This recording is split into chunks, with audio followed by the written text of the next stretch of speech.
नमस्कार दोस्तों, स्वागत है आपका रीजनिंग की शानदार क्लास में। आज का जो टॉपिक हम लेकर आए हैं आपको डाइस, यानी कि आज हम पासा को जीरो से लेकर हाई लेवल तक के सभी प्रश्न करने वाले हैं। तो आइए स्टार्ट करते हैं। आज सबसे पहले बेसिक कॉन्सेप्ट ऑफ डाइस, यानी कि डाइस को बिल्कुल बेसिक से हम पढ़ने वाले हैं। पासा एक त्रिविमीय आकृति होती है जो घन के रूप में होती है, जिनके सतहों पर क्रमशः 1 से लेकर 6 तक के अंक लिखे होते हैं। बात करते हैं पासा, तो पासा में आपकी लंबाई, चौड़ाई और ऊंचाई, ये तीनों जो होती हैं वो बिल्कुल कैसी होती हैं, बराबर होती हैं। जैसे कि घन में आप देखते हैं लंबाई, चौड़ाई, ऊंचाई बराबर होती हैं। सेम अप्रोच आपको यह याद रखनी होगी। कुल किनारों की संख्या अगर पूछी जाती है तो याद रखना कि कुल किनारों की जो संख्या होती है वो आपकी 12 होती है, और कोने जो होते हैं, कोनों की संख्या आपकी होती है 8। ये आपका बेसिक कॉन्सेप्ट है, चीज़ें प्रॉपर तरीके से समझ लेना। अब मैं आपसे कहता हूँ कि पासा कितने प्रकार के होते हैं। तो पासा यानी कि डाइस हमारे 2 प्रकार के होते हैं। एक होता है हमारा सामान्य पासा और दूसरा हमारा होता है मानक पासा। सामान्य पासा और मानक पासा में क्या अंतर है, एक बार मैं आपको बता रहा हूँ, चीज़ें प्रॉपर तरीके से समझना। जैसे कि मैं आपको पहले मानक पासा की जानकारी अगर देता हूँ, तो मानक पासा में किन्हीं भी दो विपरीत सतहों के अंकों का कुल योग जो होता है वो हमेशा 7 होता है, लेकिन सामान्य पासा में किन्हीं भी दो विपरीत सतहों के अंकों का योग सदैव 7 नहीं होता है। तो ये आपका बेसिक कॉन्सेप्ट था डाइस का। आइए अब सीधे सीधे मैं आपको प्रश्नों की ओर लेकर चलता हूँ, और प्रश्न संख्या 1 आपके साथ है। दिए गए पासे में 3 के विपरीत फलक पर कौन सा अंक आएगा। अब आप देखिएगा, दो पड़ोसी सतह ली तो 3 + 6 9 हुआ, 6 + 5 11 हुआ, 5 + 3 8 हुआ, यानी कि दो पड़ोसी को योग 7 नहीं बन रहा, यानी कि आपको इनकी विपरीत वैल्यू जोड़ के 7 बनानी है। तो 7 में 3 कम कर दीजिए, कितना बचा, 4 बचा। इसका मतलब 3 का विपरीत होगा 4 और 4 का विपरीत कौन होगा, 3। सही आंसर हो जाएगा ऑप्शन नंबर बी। इसी के साथ अपने अगले प्रश्न पर आते हैं। दिए गए पासे में 3 के विपरीत फलक पर कौन सा अंक होगा। जब एक स्थिति दी जाती है तो हम सामान्य और मानक चेक करते हैं। जब 2 स्थिति दी जाती हैं तब हम उसमें ये चेक करते हैं कि कितनी सतह हमें कॉमन मिल रही हैं। देखिए, हमें सतह 2 कॉमन मिल रही हैं, वो कौन कौन सी, 2 और 5। जब हमें 2 को सतह कॉमन मिलती हैं तो हम तीसरी सतह का विपरीत ले लेते हैं। अब तीसरी सतह कौन है, 3, और 3 के साथ तीसरी सतह कौन है, 4, यानी कि 3 का विपरीत कौन हो जाएगा, 4 हो जाएगा। That is option number B is the correct answer. पहले प्रश्न में मैंने एक सतह डिस्कस की थी, यानी कि एक शेप थी। अब दूसरे प्रश्न में 2 स्थिति आपको थी। चलते हैं अपने अगले प्रश्न की ओर। दिए गए पासे में 2 के विपरीत फलक पर कौन सा अंक होगा। अब देखिए, देखते हैं कि इसमें कितनी सतह कॉमन मिल रही हैं, 3 3 5 5। कितनी सतह कॉमन मिल रही है, 2 सतह कॉमन मिल रही हैं। तो जो शेष सतह बची वो आपस में कैसी होंगी, कॉमन होंगी, यानी कि विपरीत हो जाएंगी। तो 2 का विपरीत कौन हो गया, 1 हो गया। बहुत शानदार सा टॉपिक है, बहुत लाजवाब है, एसएससी की परीक्षा में बहुत पूछा जाता है। याद रखना, 2 का विपरीत कौन हो जाएगा, इसमें 1 हो जाएगा। इसी के साथ अपने अगले प्रश्न पर आ जाते हैं। प्रश्न में दिया गया है कि पासे में 2 के विपरीत फलक पर कौन सा अंक आएगा, ये चीज़ बता दीजिए। देखिए, इसमें दोनों स्थिति हम देखकर ये पहचान पा रहे हैं कि केवल एक सतह कॉमन है। जब भी एक सतह कॉमन मिलती है तो फिर हम उसे क्लॉकवाइज स्थिति में सॉल्व करते हैं। कौन सी स्थिति में सॉल्व करते हैं, क्लॉकवाइज, यानी कि दक्षिणावर्त स्थिति में चलेंगे। कहाँ से चलेंगे दक्षिणावर्त स्थिति में, जो सतह हमें कॉमन मिल रही होती है। अब दोनों स्थितियों को देखकर हमें कौन कॉमन मिल रहा है, 5 कॉमन मिल रहा है। पहले वाले पासे में आ जाइए, 5 5 के पड़ोस में आप चलेंगे घड़ी की दिशा में तो कौन हो जाएगा, 2 2 से चलेंगे तो कौन हो जाएगा, 3। सेम अप्रोच में 5 से आइएगा, कितना हो जाएगा, 6 6 से चलिएगा, कितना हो जाएगा, 4। अब हमसे मांगा कौन है, 2 के विपरीत, तो ये ऊपर नीचे वाले जो होते हैं वो विपरीत रहते हैं। 2 का विपरीत कौन हो गया, 6, और 6 बोले तो option number A is the right answer. इसी के साथ अपने अगले प्रश्न की ओर बढ़ते हैं। बिल्कुल जीरो से लेकर हाई लेवल तक के सभी प्रश्न मैं आज के सेशन में आपके साथ डिस्कस कर रहा हूँ। बिल्कुल शानदार तरीके से आपको सभी चीज़ें पसंद आए, लाइक करके दोस्तों के साथ शेयर करना मत भूलिए। अब इसमें कहता है कि अंक 6 के विपरीत कौन होगा। अंक 6 का विपरीत आपसे मांगा गया है। अंक 6 का विपरीत देखने से पहले हम देखते हैं कि एक सतह कॉमन मिल रही है जिसका नाम है 1। 1 से दशरावर्ती स्थिति में चलेगा तो 1 से आएंगे तो 3 हो जाएगा, 3 से आएंगे तो कितना हो जाएगा, 6। ऐसे ही 1 से चलेंगे तो कितना हो जाएगा, 5, और 5 से सेम आएंगे तो कितना बनेगा, 2। मांगा है 6 का विपरीत, तो देखिए 6 का विपरीत ये वाला हो गया, 6 का विपरीत आ गया 2, यानी कि option A is the correct answer. अगला प्रश्न क्या कहता है, देखिएगा। यदि 2 अंक तल में स्थित हो तो ऊपर कौन सा अंक स्थित होगा। इसका अर्थ यही है कि आपको इस प्रकार से करना है कि 2 का विपरीत अक्षर कौन होगा। 3 स्थितियां दी गई हैं, आप कोई भी स्थिति सिलेक्ट कर लीजिए, आपको अपने प्रश्न का आंसर मिल जाना चाहिए। मैं आपसे कहता हूं कि अगर मैं पहली वाली स्थिति के साथ तीसरी वाली स्थिति को रख लेता हूं, इस वाली के साथ इस वाली को रख लेता हूं, तो मुझे 2 सतह कॉमन मिलेंगी, 1 और 4। तो तीसरी सतह के विपरीत हो जाएगी, यानी कि 2 के विपरीत कौन हो जाएगा, 6। और 6 आपको कहाँ मिलेगा, ऑप्शन नंबर डी। इसी के साथ अपने अगले प्रश्न पर आइए। प्रश्न में कहा गया है कि सी के सामने कौन सा अंक होगा, यानी अंक या अक्षर, क्योंकि अक्षर दिए गए हैं इसलिए अक्षर होगा। सी के सामने मांगा है, तो देखिए ये 3 स्थितियां हैं, आप वैसी स्थिति सिलेक्ट कीजिए जिससे कि आपको सी कैलकुलेट करने में आसानी हो जाए। मैं आपसे कहता हूं कि आप पहला और दूसरा ले लीजिए, तो सी आपको कॉमन मिलेगा, तो आपको डायरेक्ट सॉल्व नहीं होगा, इसलिए आप दूसरा और तीसरा स्थिति लीजिए। दूसरा और तीसरा स्थिति में आपको कौन कॉमन मिल रहा है, बी। तो देखिए दूसरी वाली स्थिति से घड़ी की दिशा में चलते हैं, बी से ए आ जाएंगे और ए से सी चले आएंगे, बी से आए ए से आ गए सी। अब दूसरी वाली स्थिति में वी से कहाँ आएंगे हम, ई आएंगे, और ई से कहाँ चले जाएंगे, एफ चले जाएंगे। अब मांगा क्या था भाई, सी के सामने कौन सा अंक आएगा, ये चीज़ हमसे मांगी थी। तो देखिए सी के सामने कौन हो गया, एफ, यानी कि option number B is the right answer. इसी के साथ अगले प्रश्न की ओर बढ़ते हैं। प्रश्न में दिया गया है, थोड़ा गौर फरमाएगा, चीज़ों को समझते चलेगा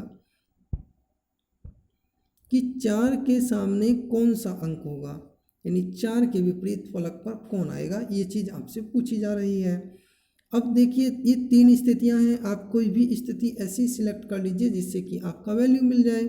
हमने क्या किया, पहला और दूसरा वाला लिया, देखिए 2 2 3 3, कितनी सतह कॉमन मिल गई, 2 सतह कॉमन मिल गई, तो तीसरी सतह की क्या हो जाएगी, विपरीत हो जाएगी। और जब विपरीत हो जाएगी तो 4 का विपरीत कितना मिल गया, 1, यानी कि ऑप्शन नंबर ए बिल्कुल सही आंसर है। इसी के साथ आइए अपने अगले प्रश्न को देखते हैं। 6 के सामने कौन सा अंक होगा, सिलेक्ट कीजिए। आपको 3 स्थितियों में से कोई सी 2 स्थिति ले लीजिए जिससे कि आपको अपनी वैल्यू मिल सके। देखिए मैं आपसे कहता हूँ कि अगर हम पहली वाली स्थिति के साथ तीसरी वाली स्थिति ले लेते हैं तो हमें एक सतह 5 कॉमन मिल रही है। हम क्या करते हैं, पहली वाली में 5 से चलते हैं, 5 से आएंगे तो 1 आएंगे, 1 से आएंगे तो कहाँ पहुँचेंगे, 4। अब दूसरी वाली में, तीसरी वाली में चलेंगे, दूसरी वाली को कोई यूज़ नहीं कर रहे हैं, हम टेंशन मत लीजिए, कोई यूज़ नहीं कर रहे हैं। तीसरी वाली में आ गए तो 5 से कितना मिला, 6, और 6 से हमें कितना मिला, 2। अब मांगा क्या था, 6 के सामने, देखिए 6 के सामने कौन हो गया, 1, यानी कि ऑप्शन बी बिल्कुल सही आंसर हो गया।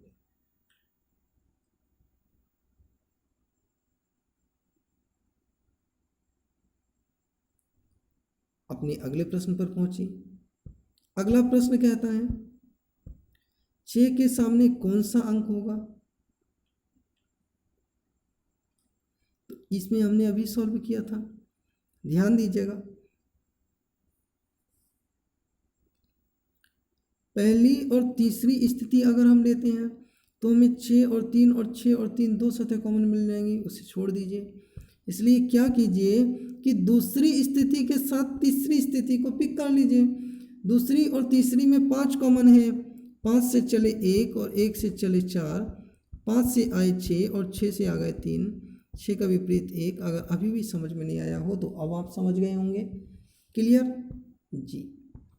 अगला प्रश्न कहता है कि 3 के विपरीत फलक पर कौन सी संख्या होगी।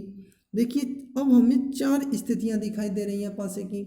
आपको एक स्थिति दी गई हो तो आप मानकता चेक करेंगे, आपको 2 स्थिति दी गई हो तो आप ये चेक करेंगे कि उसमें कितनी सतह कॉमन मिल रही हैं।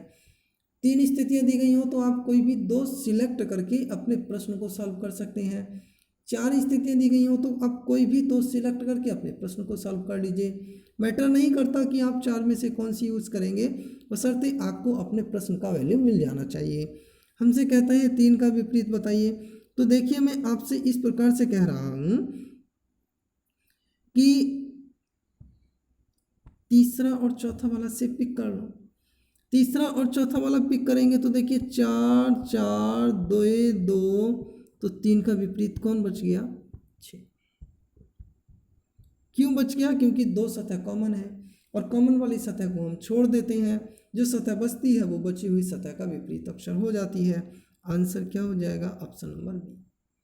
इसी के साथ अपने अगले प्रश्न पर आते हैं। प्रश्न में कहा गया है कि 3 के विपरीत फलक पर कौन सी संख्या होगी, ये चीज हमें बता दीजिए। मैं आपसे कह रहा हूं कि कोई भी बढ़िया सी सिलेक्ट कीजिएगा नंबर, जिससे कि हमें 3 का विपरीत फलक मिल सके। तो देखिएगा कि हम अगर दूसरी वाली और चौथी वाली शेप को पिक करते हैं, दूसरी वाली और चौथी वाली शेप को पिक करते हैं तो देखिए 6 6 1 1, 2 सतह कॉमन हो गई। जब 2 सतह कॉमन हो गई तो तीसरी सतह तीसरी के विपरीत हो जाएगी, यानी कि 3 के विपरीत कौन हो गया, SSC CGL, SSC CPO, SSC CHSL तथा एमटीएस की परीक्षा में मोस्ट सिलेक्टेड टॉपिक आपका है। रेलवे और विभिन्न प्रतियोगी परीक्षाओं में ये पूछा जाता है, इसलिए आप बहुत ध्यान से बेसिक से लेकर हाई लेवल तक की सभी के सभी डाइस को पढ़ लीजिएगा, ताकि आपको कभी भी कोई दिक्कत ना पड़े। प्रश्न में कहा गया है कि 3 के विपरीत फलक पर कौन सी संख्या होगी। मैं आपसे कह रहा हूँ आपको 4 स्थितियाँ दी गई हैं, आप वो स्थिति सिलेक्ट कर लो जिससे कि आपको प्रॉपर तरीके से प्रश्न सॉल्व करने में आसानी हो जाए। मैं आपसे कहता हूँ कि पहले वाले के साथ आप चौथा वाला केस ले लीजिए। देखिए 6 6 4 4, कितनी सतह कॉमन हो गई, 2, तो 3 का विपरीत कौन आ गया, क्योंकि शेष बची हुई सतह आपस में विपरीत होती हैं, इसलिए आंसर हो जाएगा आपका 3 का विपरीत 2, यानी ऑप्शन नंबर डी। इसी के साथ नेक्स्ट क्वेश्चन देखते हैं। प्रश्न में कहा गया है कि 4 के विपरीत फलक पर कौन सी संख्या होगी। देखिए ये 4 शेप्स आपको दर्शाई गई हैं। 4 के विपरीत फलक पर पूछा गया है। मैं आपसे कह रहा हूँ कि आप वो वाला नंबर सिलेक्ट कर लीजिए जिससे आपको कोई दिक्कत नहीं हो। सबसे पहले आप अगर ध्यान से देखेंगे तो 4 के विपरीत फलक मुझे ज्ञात करना है। अगर मैं पहले वाला केस और चौथा वाला केस लेता हूँ, क्या 4 का फलक मिलेगा, नहीं डायरेक्ट मिलेगा, क्योंकि 2 सतह कॉमन हो जाएंगी। अब मैं आपसे कहता हूँ कि पहला वाला और दूसरा वाला ले लीजिए, तो आपको क्या सतह कॉमन मिलेगी, 4 सतह कॉमन मिलेगी। एक सतह कॉमन हो गई जिसका नाम है 4। हम चले भाई 4 से आ गए 6 और 6 से आ गए 5, दूसरे में 4 से चले 1 आ गए, 1 से आ गए 2, 5 का विपरीत 2 हो गया, 6 का विपरीत 1 हो गया, तो 4 का विपरीत कौन बच गया आपका, 3। क्योंकि पासे पर जो अंक लिखे होते हैं वो 1 से लेकर 6 तक की संख्याएं होती हैं। 1 2 3 4 5 और 6 होती हैं। सही आंसर क्या हो जाएगा आपका? ऑप्शन नंबर ए हो जाएगा। इसी के साथ हम अपने अगले प्रश्न पर चलते हैं और अगला प्रश्न हमसे कहता है, उसे थोड़ा ध्यान से गौर फरमाएगा, चीज़ें समझते चलेगा कि 6 के विपरीत फलक पर कौन सी संख्या होगी, ये चीज़ आपको बतानी है। 4 शेप्स दी गई हैं, यानी कि 4 आकृति दी गई हैं। आप कोई भी आकृति पिक कीजिए। मैंने आपसे कहा कि दूसरे के साथ हमने अंतिम वाला यानी चौथा वाला पिक किया, तो 4 4 2 2 2 सतह कॉमन हो गई, तो बच्चा क्या? 6 का विपरीत 1 यानी कि 6 का जो अपोजिट होगा वो 1 हो जाएगा, यानी ऑप्शन नंबर ए आपका बिल्कुल सही आंसर होगा। इसी के साथ हम अपने एक जरूरी सूचना आपको देना चाहेंगे कि अगर आप किसी भी एग्ज़ाम की तैयारी कर रहे हैं तो आप इंडिया के लार्जेस्ट लर्निंग प्लेटफॉर्म यानी अनअकैडमी से जुड़कर अपनी तैयारी कर सकते हैं। आज ही गूगल प्ले स्टोर से डाउनलोड करें अनअकैडमी लर्निंग ऐप और स्वयं को रजिस्टर कर सर्च करें अवधेश कुमार, और हमारी प्रोफाइल आपके सामने आएगी। आप उसे ऑन करें, यानी उस पर क्लिक करने के बाद हमें फॉलो कर लीजिए ताकि आप हमारी सभी क्लासेस देख सकें। रेगुलर बेसिस पर वह क्लासेस दी जा रही हैं, आप उन सभी क्लासेस को देख सकें। अनअकैडमी पर आने का जो सबसे बड़ा बेनिफिट आपको मिलता है कि मैं आपसे कहूँगा कि आप किसी बड़ी सिटी जाकर, यानी कि एक बड़े शहर में जाकर लाखों रुपए खर्च कर जो अपनी प्रतियोगी परीक्षाओं की तैयारी करते हैं, अपने कॉम्पिटिटिव एग्ज़ाम्स की तैयारी करते हैं, वहीं पर आपको घर बैठे 72 से 72 और कम से कम अमाउंट में तैयारी करने का मौका मिल रहा है। अनअकैडमी लर्निंग प्लेटफॉर्म पर अवधेश कुमार को फॉलो कर लीजिए। अगर आप कोई भी सब्सक्रिप्शन लेना चाहते हैं तो आप हमारा डिस्काउंट कोड का अवश्य प्रयोग कीजिए। डिस्काउंट कोड याद रखना, स्टडी फॉर ड्रीम्स। अगर आप study for dreams discount code का प्रयोग करते हैं तो आपको मैक्सिमम डिस्काउंट मिल जाएगा। अगर आप इसे यूज़ नहीं करते हैं तो आपको पूरा पेमेंट करना पड़ेगा। अनअकैडमी एक ऐसा प्लेटफॉर्म है जहां पर इंडिया के टॉप एजुकेटर लाइव पढ़ाते हैं, जिसमें live classes, free classes, crash courses शामिल किए गए हैं, जिससे आप SSC CGL, CPO, CHSL, MTS, GD जैसी विभिन्न प्रतियोगी परीक्षाओं के साथ साथ UPSC, UP triple SC, railway, Uttar Pradesh police, Uttar Pradesh दरोगा जैसी विभिन्न प्रतियोगी परीक्षाओं की तैयारी कर सकते हैं। अब मैं आपसे कहूँगा कि आप अनअकैडमी लर्निंग ऐप को आज ही गूगल प्ले स्टोर से डाउनलोड करके डिस्काउंट कोड यूज़ करके एक सब्सक्रिप्शन लें। तो डिस्काउंट कोड अवश्य याद रखिए, स्टडी फॉर ड्रीम्स, और अनअकैडमी पर हमें फॉलो कर लीजिए, यानी कि अवधेश कुमार की प्रोफाइल को आपको फॉलो कर लेना है। आज की जो सेशन हमने ये डिस्कस किया है उसमें हमने रीजनिंग का एक सिंगल टॉपिक जिसका नाम है डाइस को 0 से लेकर हाई लेवल तक की सभी चीज़ों को डिस्कस किया है। सो आई होप कि आपको सभी चीज़ें प्रॉपर तरीके से समझ में आ गई होंगी। आपको अगर किसी भी प्रकार की समस्या होती है तो आप तुरंत हमें कमेंट कर सकते हैं। इसी उम्मीद के साथ मिलते हैं हम आपके साथ एक अगले सेशन में बहुत शानदार तरीके के साथ। Thank you for watching this session.